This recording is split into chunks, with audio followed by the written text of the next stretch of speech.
നമസ്കാരം. കഥകൾ പലതും കേട്ടു. രാഹുൽ മുങ്ങി, രാഹുൽ പേടിച്ചു, രാഹുൽ കുടുങ്ങി എന്നൊക്കെയാണ് കഥ മാറുന്നത്. തിരക്കഥ എഴുതിയവർക്ക് പിഴച്ചു.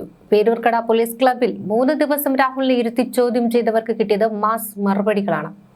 തെളിവുകൾ സഹിതം രാഹുൽ സംസാരിക്കുമ്പോൾ ഇത്രയും കാലം പടച്ചുവിട്ട നുണക്കഥകൾ വെറും ചീട്ടുകൊട്ടാരം പോലെ തകരുകയാണ്. ഇത് വെറും കേസല്ല, ഇത് രാഹുൽ എന്ന രാഷ്ട്രീയ നേതാവിനെ ഇല്ലാതാക്കാൻ ആരോ കൊടുത്ത കൊട്ടേഷനാണ് എന്നതാണ് പകൽ പോലെ വ്യക്തമാകുന്നത്. എന്തായിരുന്നു ആ ആരോപണം? ഭീഷണിപ്പെടുത്തി പീഡിപ്പിച്ചു എന്നൊക്കെ ആയിരുന്നില്ലേ? എന്നാൽ കേട്ടോളൂ, ചോദ്യം ചെയ്യലിൽ രാഹുൽ ഹാജരാക്കിയത് വെറും വാക്കുകളല്ല, മറിച്ച് കൃത്യമായ ഡിജിറ്റൽ തെളിവുകളാണ്. ആ പെൺകുട്ടിയുമായുള്ള ചാറ്റുകൾ പരിശോധിച്ചാൽ ആർക്കും മനസ്സിലാകും അവിടെ നടന്നത് പരസ്പര സമ്മതത്തോടെയുള്ള ബന്ധമായിരുന്നുവെന്ന്. പോലീസിന് മുന്നിൽ രാഹുൽ തുറന്നു പറഞ്ഞു, ഞാൻ അവളെ സ്നേഹിച്ചിരുന്നു, വിവാഹം കഴിക്കാൻ ആഗ്രഹിച്ചിരുന്നു. അതെ, ചതിക്കാൻ നോക്കുന്നവന്റെ വാക്കല്ലിത്. ചേർത്ത് പിടിക്കാൻ നോക്കിയ ഒരു പച്ച മനുഷ്യന്റെ സത്യമാണ്. എന്നിട്ടും എന്തുകൊണ്ട് വിവാഹം നടന്നില്ല? രാഹുൽ അല്ല, പരാതിക്കാരിയാണ് പിന്മാറിയതെന്ന സൂചനകൾ പുറത്തു വരുമ്പോൾ വേട്ടക്കാർ മറുപടി പറയേണ്ടി വരും. ഗർഭചിത്രത്തിന് നിർബന്ധിച്ചു എന്നൊരു കള്ളക്കഥ കൂടി ഉണ്ടായിരുന്നു. അവിടെയും അന്വേഷണ സംഘത്തിനു മുന്നിൽ രാഹുൽ നെഞ്ചുവിരിച്ചു നിന്നു. ഒരു ഭീഷണിയും ഉണ്ടായിട്ടില്ല, എല്ലാം ഒരുമിച്ചെടുത്ത തീരുമാനങ്ങൾ. എന്നിട്ടും എന്തിനാണ് ഈ വേട്ടയാടൽ? ഉത്തരം ലളിതമാണ്. ഭരണകൂടത്തിന്റെ കൊള്ളരുതായ്മകൾക്കെതിരെ ചാനൽ ചർച്ചകളിലും മൈതാനങ്ങളിലും രാഹുൽ മുഴക്കിയ ശബ്ദം അത്രയ്ക്കും അസ്വസ്ഥത ഉണ്ടാക്കിയിരുന്നു.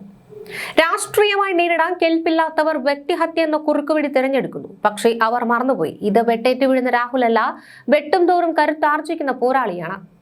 ലൈംഗിക ശേഷി പരിശോധനയ്ക്ക് പോലും അദ്ദേഹം വിധേയനായി. നിയമം ആവശ്യപ്പെട്ട എല്ലാത്തിനും പരിപൂർണ സഹകരണം.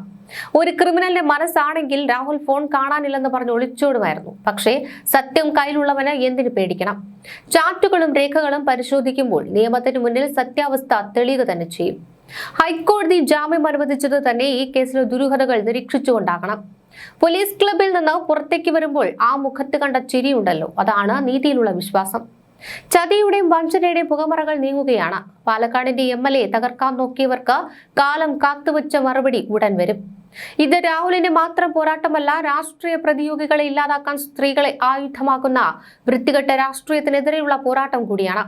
സത്യം ജയിക്കും. രാഹുൽ മാങ്കൂട്ടൽ എന്ന പേര് ഇനിയും ഉച്ചത്തിൽ മുഴങ്ങുമെന്നാണ് അണികൾ പറയുന്നത്. ഹൈക്കോടതിയുടെ നിർദ്ദേശപ്രകാരമാണ് അന്വേഷണ സംഘം തിങ്കളാഴ്ച മുതൽ 3 ദിവസം ചോദ്യം ചെയ്തത്.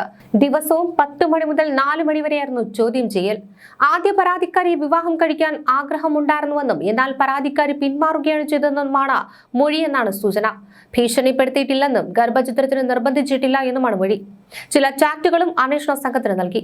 രാഹുൽ മാങ്കൂട്ടത്തിലെ ലൈംഗിക ശേഷി പരിശോധനയ്ക്ക് വിധേയനാക്കി.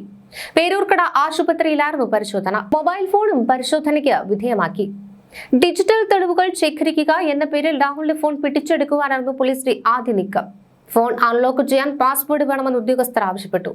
ഈ ഫോണിന്റെ പാസ്വേഡ് തരണം, ഞങ്ങൾക്കിത് ഫോറൻസിക് പരിശോധനയ്ക്ക് അയക്കണം. എന്നാൽ പാസ്വേഡ് തരുന്നതിന് തനിക്ക് തടസ്സമില്ല, പക്ഷേ ഒരു നിബന്ധനയുണ്ട്, നിങ്ങളിത് എപ്പോൾ പരിശോധിച്ചാലും അതെന്റെ കൺമുന്നിൽ വെച്ചായിരിക്കണം. ഈ ഒരൊറ്റ നിബന്ധനയിൽ പോലീസ് കുഴയുകയായിരുന്നു.